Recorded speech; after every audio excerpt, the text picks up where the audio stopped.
Good. Oh, it's good to be here. Thanks for having us. Alex, do you want to introduce yourself? Yes. Firstly, I was here just last week for a Startup Grind Scotland event, so it's great to be here again in such a short period of time, and also lovely to see people in person who I've met online, as Rosie was saying, very recently. So yeah, really, really nice, including you. Yes. So yeah, my name's Alex. As Max said, I am the VP of Sales and Startups at Startup Grind.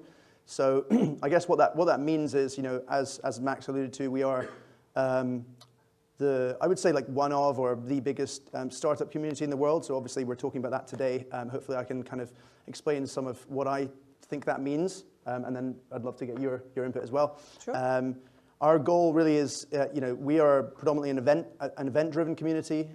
Our goal is to use those events to bring people together who have, similar goals, they're at similar stages, and who can, basically help each other get where they want to get to. I think that's ultimately the same as almost any community, but ours is just focused on doing that for startups and anyone else who's in that ecosystem. So I can dive in more later on, but Marcela, do you want to go next?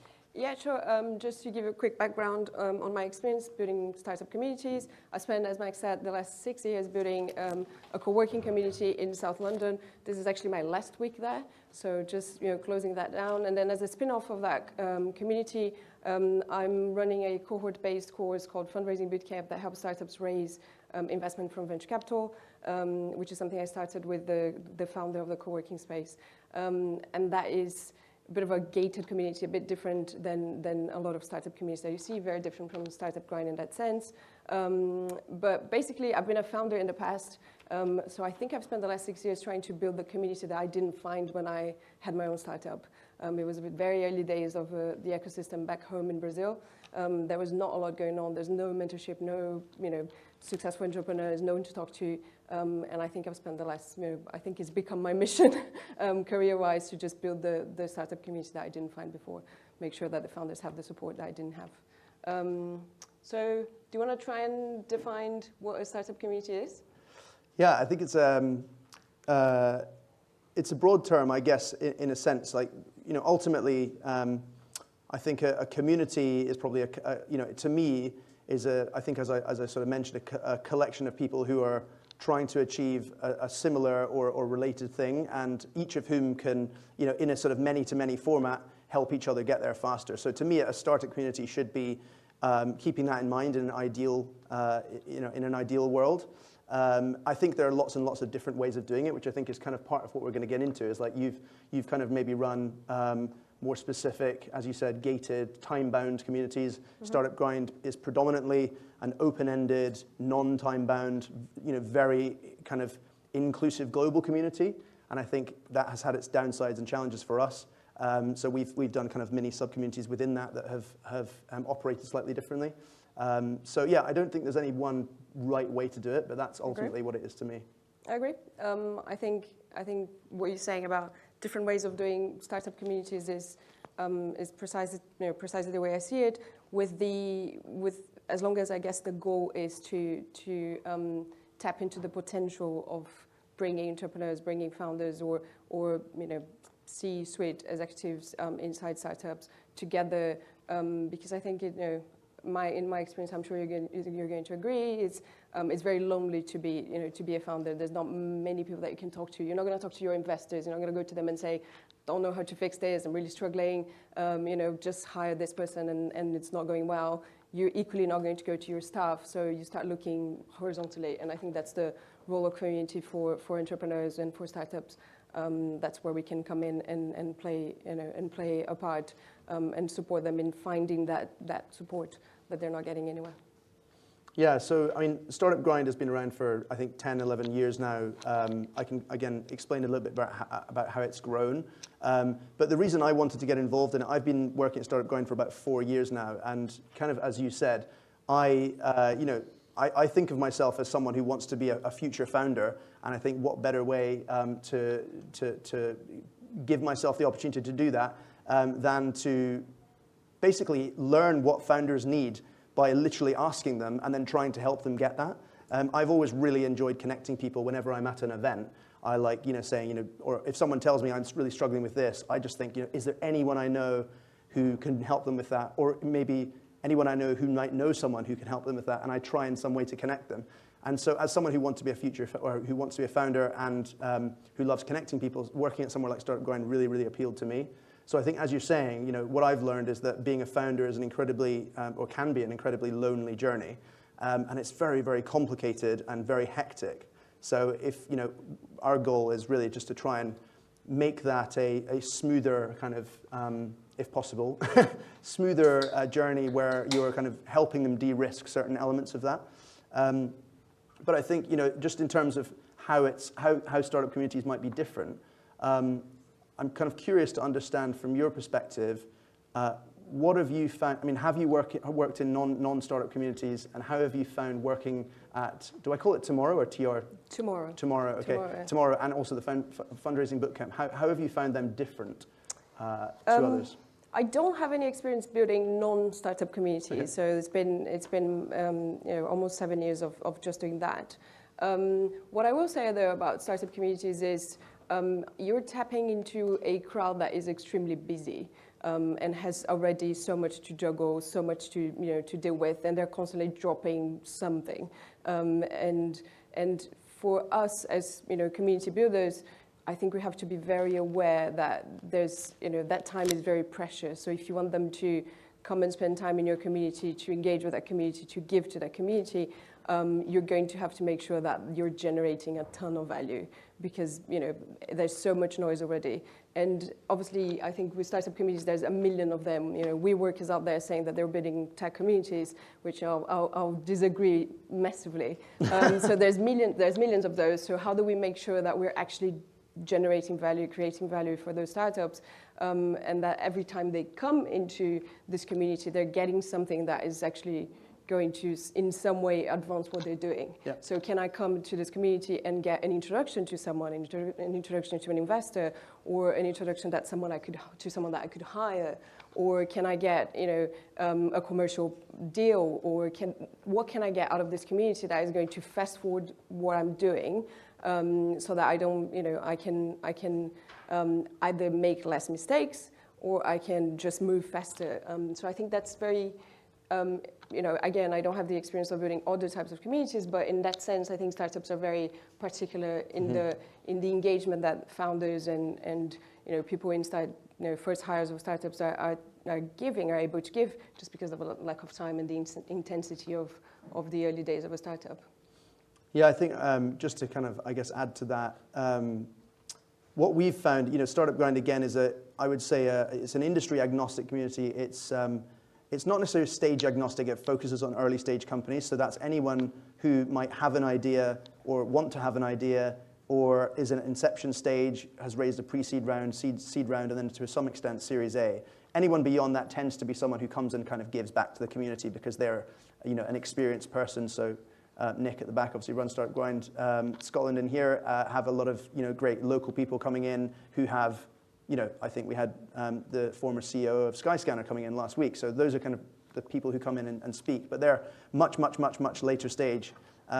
The one thing that I've found about really early stage startups is that we've talked about it being messy and hectic, but also as an early stage founder, you kind of have to do everything, right? You don't have one role. Yeah. So having a community to support an early stage founder is kind of challenging, certainly I've found, because you almost need to try and help them with everything. And it's actually that's very difficult because how do you start to productize what your community is offering when actually the requirements of the people in it is so broad? So I know that your fundraising bootcamp, for example, that's focusing on one specific, very, very critical kind of early stage thing, like fundraising. So yeah. I'd love to know how did you decide that was the thing that you wanted to focus on supporting early stage founders with? So it's actually funny because we are now really seriously considering broadening up the fundraising because they still want help with other things. Yeah. So it happens every day. Once they graduate from it's a cohort-based course, once they graduate from that, they stay in the community and stay in touch because obviously they're just about to start the fundraising process. They come learn everything and then they kickstart that process. So often enough, because they realize the level of the founders that you have there, or even the support that we can give, they come and say, well, actually, can you also talk about how to set up a board and how to manage your board? Could you also actually have a module on how we do, B2B SaaS sales? So we are finding ourselves having to decide, are we going to take that route? And then it becomes way more complicated. As you say, how do you productize that? But at inception, fundraising bootcamp, because you buy a program itself, you buy a course, you come for the fundraising. And then as you move on to the community, then they start realizing, oh, that maybe there's more here that we could tap into. And it has happened very organically, I think, just by having, like, I'll give you an example. We have one of the founders that has done the program used to do acquisition for King.com, so Candy Crush, and for Monzo. You don't have many people in the world that have the level of experience and that have dealt with the budgets that this guy has dealt with in terms of acquisition. So everyone wants to hear from him.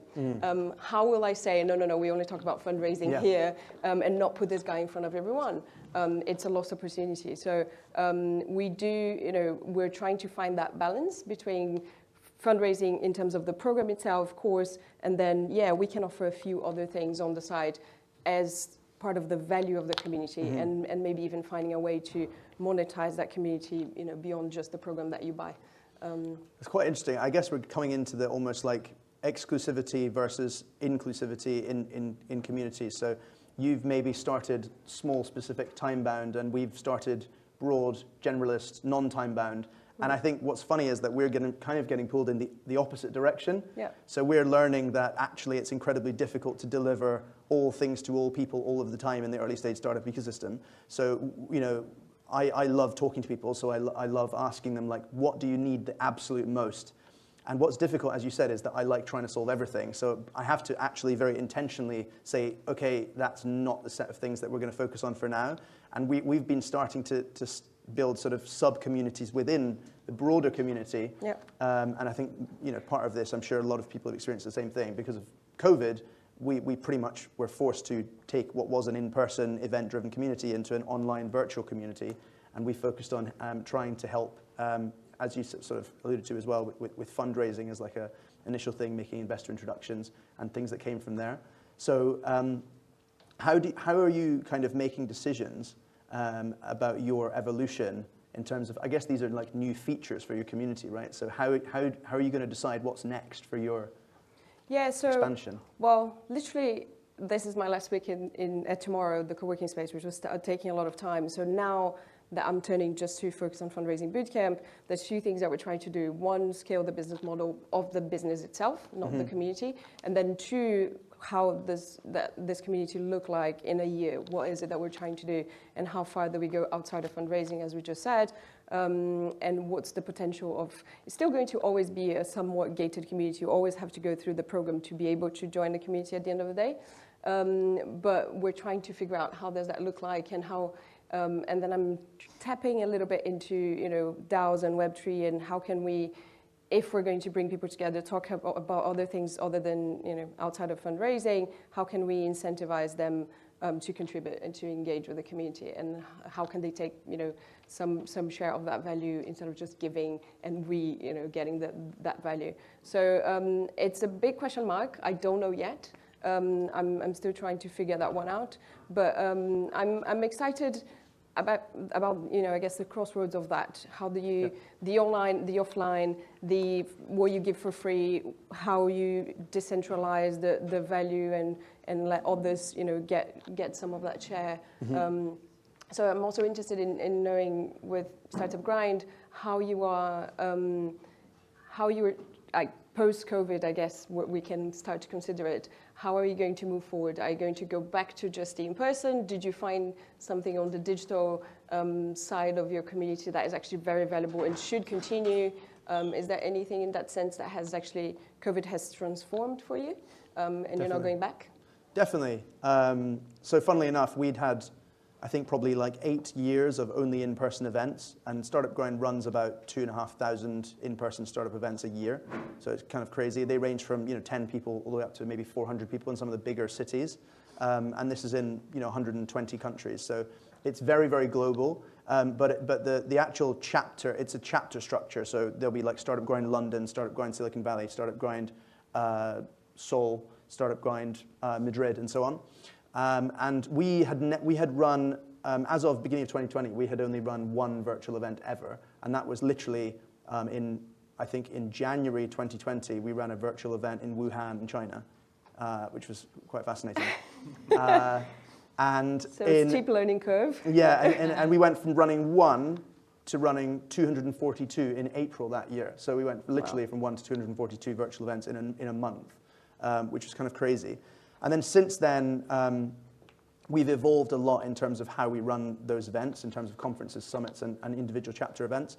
And we've recognized we've seen a lot of benefits because we're so global. Because previously the chapter structure meant that things were very, I think on a global level, quite siloed within the local chapters.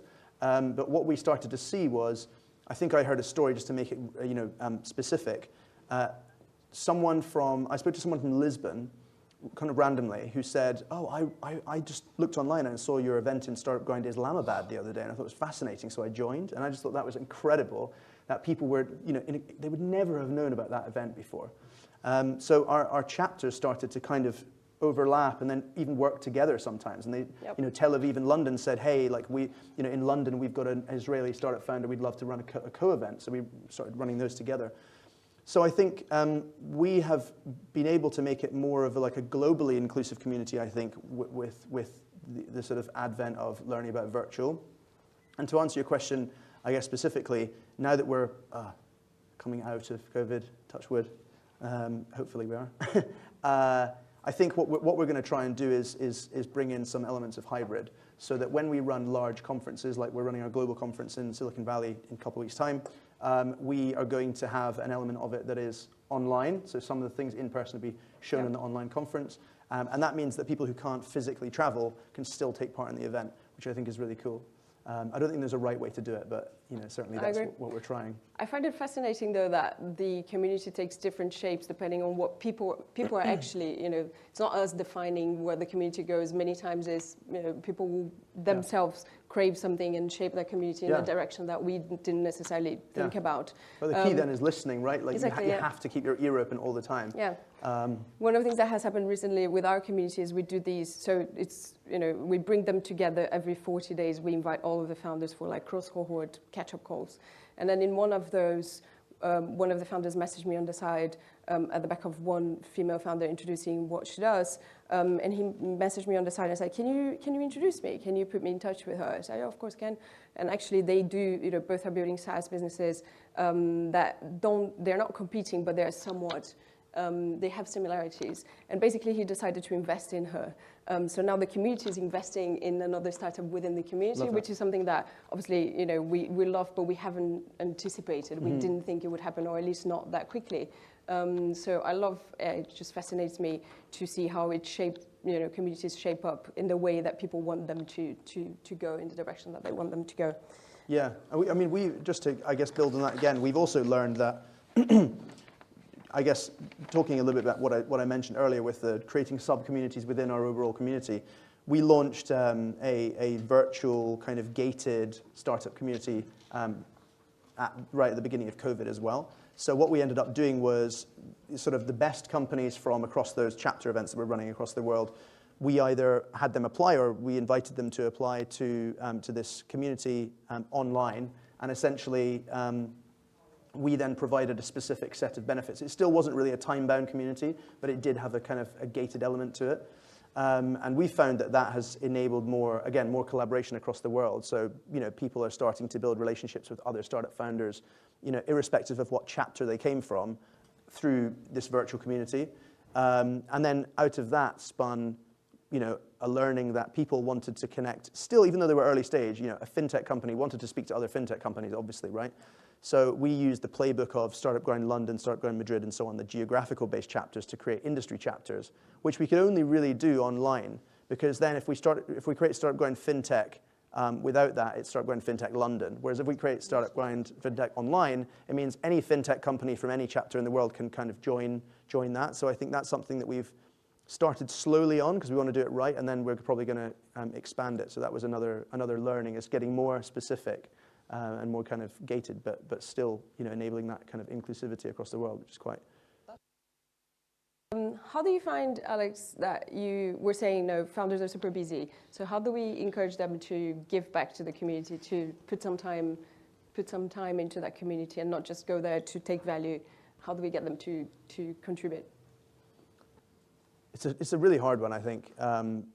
Again, you can start with all the best intentions in the world, and also all the people in the community often have the best intentions in the world, but they have to prioritize because they quite often have just raised a round of funding, and they are, beholden to the investors a lot of the time. They've got specific timelines, and they quite literally, even if they want to do something, they might just not be able to prioritize it and put it at the top of their list. So I think it definitely still starts with culture and values. Like the culture of your community and the values of your community have to encourage that. They have to say, if you're part of this, this is the kind of practice I think that we encourage and that we're built for. But I think that's still not enough. I think you also have to you have to be very, I guess, customer driven, I'm saying. We think of them as customers in a sense as well. So we have to, I think that what we've found is that founders are incredibly busy, but they will engage when what you're bringing them together about is very, very related to their priorities.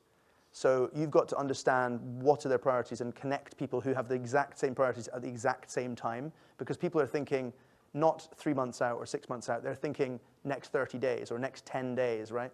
So if you can find a way to create an event that is focused around fundraising for everyone who's fundraising literally right now and needs to raise around in the next 3 months, they're going to engage because it's very, very relevant to them, and they will probably share because they want to learn from others as well. And one of our values is give first and help others basically before you help yourself.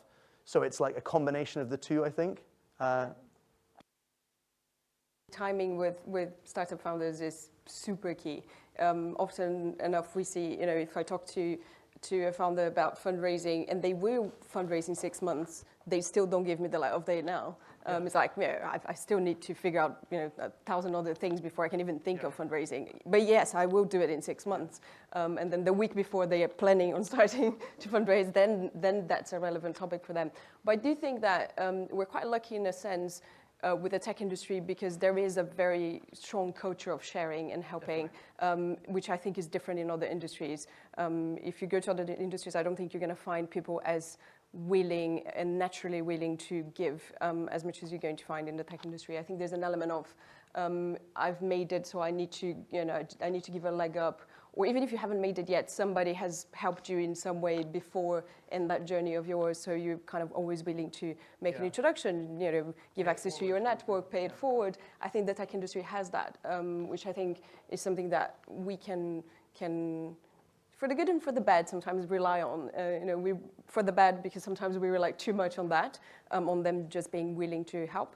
But I think it is, it's a very positive thing that I think helps what we do. I'm curious as to, I spend a lot of time working with people who are, on the west coast of the US, and I even though I'm based in Scotland, or I was based in London, and a lot of people in different countries as well. But I personally think, within the startup world, that culture has actually come from Silicon Valley. I think before Silicon Valley became more of a global thing, more of an idea rather than an actual location, which I think is where we're maybe going more towards now. I think actually maybe it wasn't quite just the startup culture. Actually, startup culture was maybe just more related to the culture of the country where the local community was built. And I think actually that startup culture you're talking about has more emerged from Silicon Valley as Silicon Valley has spread. I don't know what your view on that is.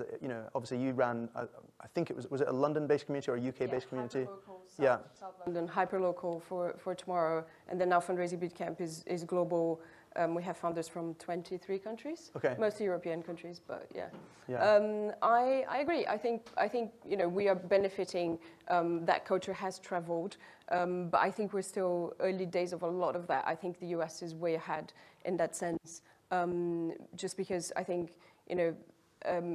in Europe, founders are just now, once they succeed, they do well, they exit. They used to, before in Europe, go, buy a yacht and then go enjoy life. Whereas now they're coming back to, now they're going to mentor, and now they're going to become investors themselves. Now they're going to do talks, etc., and they're going to share what they've done. Whereas the US is way ahead of us in that sense. So I think we've the culture has traveled, as you said, which is very positive. But I don't think it is intrinsically, or originally necessary part of just the startup. Are we out of time? Do we have? No, I'm actually here to bring you questions from the physical audience Yeah. and those suspended in the matrix. Let's do it. So Yes, I didn't want to please. interrupt the flow, but I feel like now No, is no, a no. good time, guys. Let's do it. Great. I'll pass this over to yourself, so Yeah. you'll have to take that and you can pass it back and forth. How long do we have, by the way? I don't have a Yeah, watch. We've got same. 5 minutes. Go for it. You'll be all right. Before Q&A or 5 minutes till the end? Well, do your Q&A, guys. We'll figure it out. Don't worry. Okay. Question for Alex. Got another time. Yeah. How does a global brand like Startup Grind maintain an identity at a local level? That's a good question. I think what's funny is, again, I think it was a mixture of fairly organically happening, but once it organically grew, it was also intentional thereafter, which is kind of abstract, but I'll explain what I mean. So I think the company started in Silicon Valley by a guy called Derek Anderson. As far as I understand, I wasn't around 10 years ago. He very intentionally created the culture and values of the organization hyper-locally in Silicon Valley. I think the reason it initially started growing was because people came to his local events in Palo Alto and said, I love this idea. I really want to take it to my local city. Can I do that? How does that work? And I think he then went, yeah, let's make that happen because I love that idea. So it sort of organically grew, and I think fairly quickly there were several cities within the US that wanted to kind of use what had been built. But then once that had started organically happening, he and the team at the time then started saying, well, let's make sure that we create a fairly clear framework for like the fundamentals of how we expect things to be run and what we expect the culture of the community to be, but then give them the remit and the autonomy to actually like run the events, find the speakers, find the people within that kind of framework. So it's almost kind of like a franchise model in a sense. So yeah, hopefully that answers the question.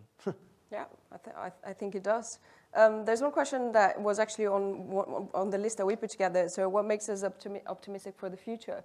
We were going to talk about, what the changes happening in community. I think Rosie tapped a little bit into the boom that is happening with community. Everyone is talking about it now. What makes you optimistic? And then I'll tell you. Why don't you start? Because you had some good ideas before we came. Yeah. So I think, as Rosie mentioned, I think technology is starting to catch up. With community. Before, we didn't have as many platforms, certainly not when I started. We didn't have as many platforms, as many ways of measuring things, even if they're still, flawed. So that's one of the things that I think is exciting.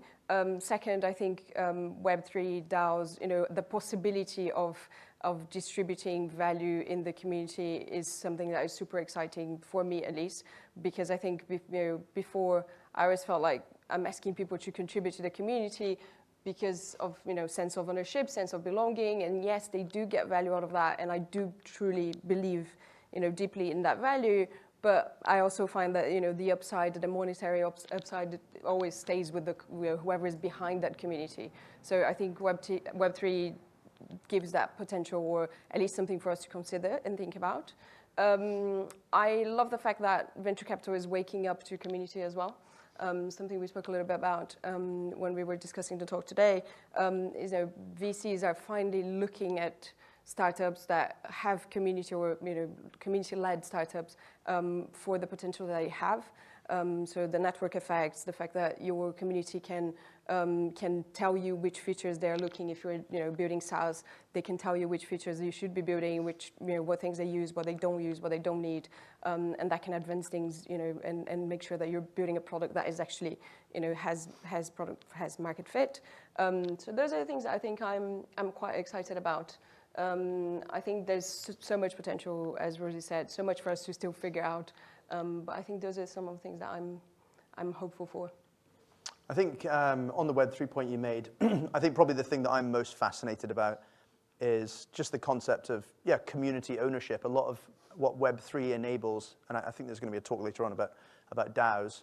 I think the general idea is that obviously the more people that own a portion of something, firstly, the more people that will benefit, which I think is actually a much fairer way for the world to be built. A lot of people currently who contribute to companies in whatever way benefit in almost no way, from that company's exponential growth a lot of the time. And I think what Web3 enables is, you having some element of contribution, whatever level that can be, you can have a proportionate response or a proportionate benefit, and I think that's fascinating.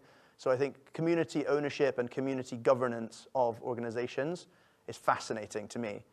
So I think that's, that's probably the thing that I'm most excited about. Yeah, makes sense. Do you want to pick another Yeah, one there? let's do it.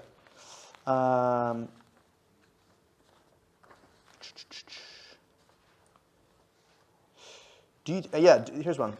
Do you think a startup community to some extent replaces the idea of a traditional board? I.e. get advice or support from peers in an unofficial way?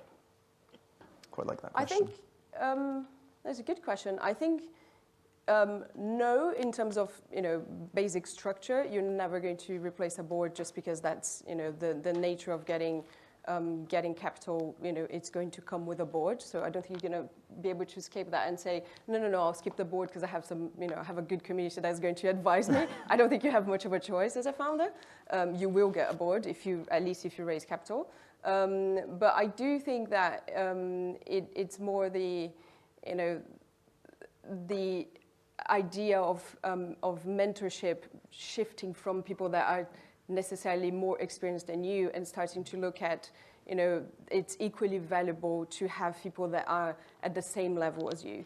In the fundraising bootcamp, we realized when we were creating the structure of the program that we didn't want to have someone super experienced that is going to teach you everything about fundraising, and that's it, you go and do it. We also wanted them to have a peer element to the program because it's one thing to hear someone that it's more experienced than you, and then you come and you struggle on your own, and that feels lonely. So if you have people to struggle with, and so who are on the same level as you, I think there's a clear advantage to that in the way you move forward. You have that recognition of, okay, it's not just me. So you're not just looking up to someone, you're looking laterally as well. So I think, in my view, it's not going to replace the traditional structure of a board. I don't think we can do that. But I think it can serve as, as a super strong support system for founders. You have a similar view, or? I think I was going to say, on the Web3 angle, I guess the future of companies arguably could be that they're structured as DAOs, where maybe it doesn't mean that there's no leadership team. It means there's no central or centralized leadership team. It's a kind of decentralized structure in which everyone kind of can vote on the direction of an organization, of a group of people and the thing that they're trying to create, and everyone can obviously benefit from the growth that comes from that. So I think, in a sense, a DAO being a community of people in a way, actually it could in the future replace it if governance, the actual way of incentivizing those people to all work together in the right direction without bad actors. If governance is done right and the tooling is created that enables governance to be done right, potentially it could be done in that way, where actually you're drawing from a much larger pool of people and you're getting almost community-weighted advice, so people can almost vote on the right way to go.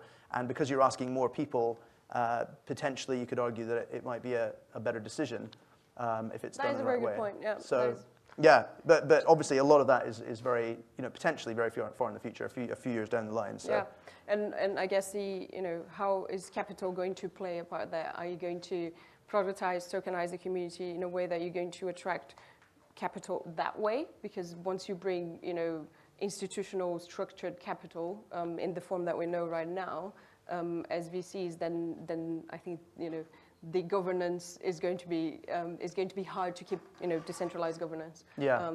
If you do that. Yeah, I could go on so far with Web3, so I think I'm going to stop there. There's another question here, Marcela. From your experience, what are the strengths of startup communities in the UK compared to Europe? I think I might be controversial here. I think we're a bit spoiled, at least in London. There's so much. We were talking about this last night, before COVID, that there you could easily go to 5-6 different events every night, tech startup events every night in London.